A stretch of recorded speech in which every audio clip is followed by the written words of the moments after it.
Want to know why? Ask how. Howard the Humongous. Wednesday, December 15th, the National Archives released close to 1,500 new documents on the Kennedy assassination.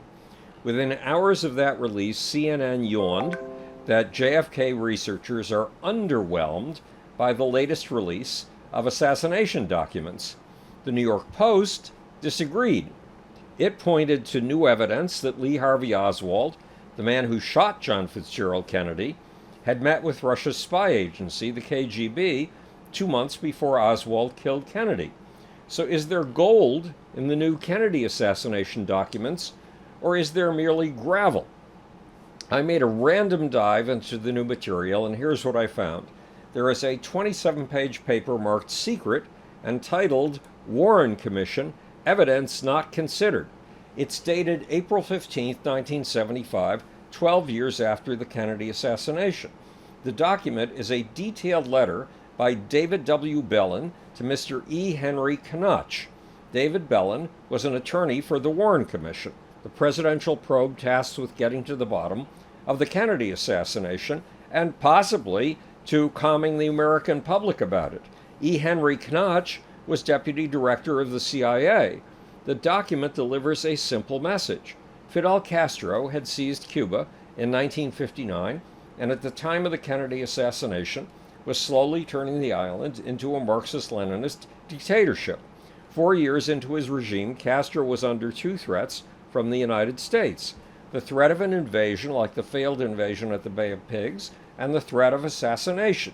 Yes, America was trying to kill Fidel Castro with what Wikipedia calls a staggering number of assassination plots, from poison pills to a rooftop sniper.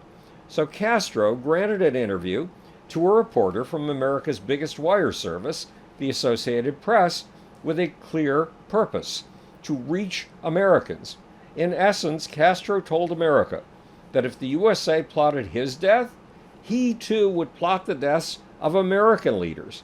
Castro revealed in his interview that the leader he despised the most in the world was John F. Kennedy. Said Castro, Kennedy was the worst dictator of his day, the Batista of his time, a ruler like the Cuban leader Castro had overthrown. What's more, Castro called Kennedy a cretin, an idiot, and the most opportunistic American president of all time. Castro let it be known in his interview that anything Kennedy tried to do to him, he would do to leaders like Kennedy. Or in his words, quote, U.S. leaders would be in danger if they helped in any attempt to do away with leaders of Cuba. We are prepared to fight them and answer in kind.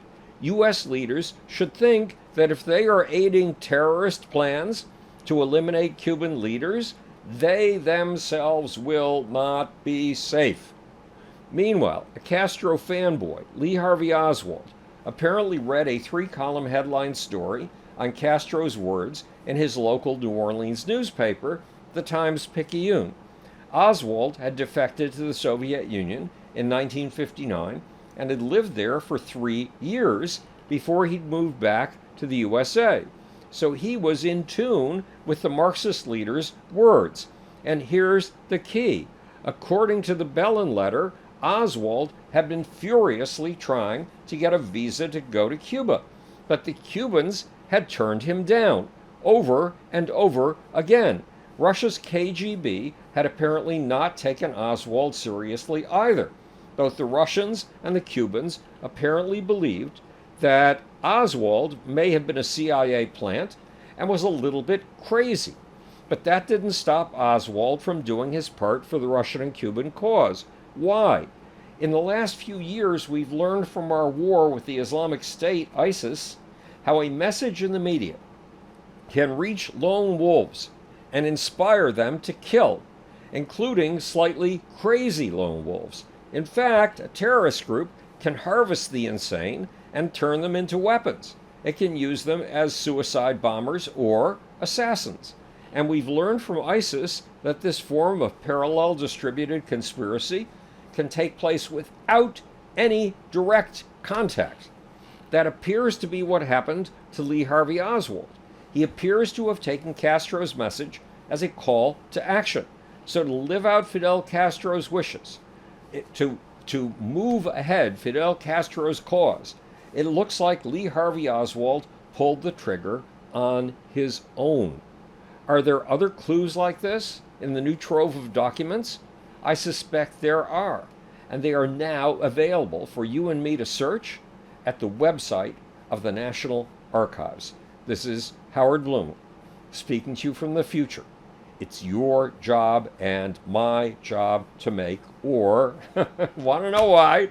Ask how. And now for that silly, slippery, sleazy, slimy, sneaky little off button.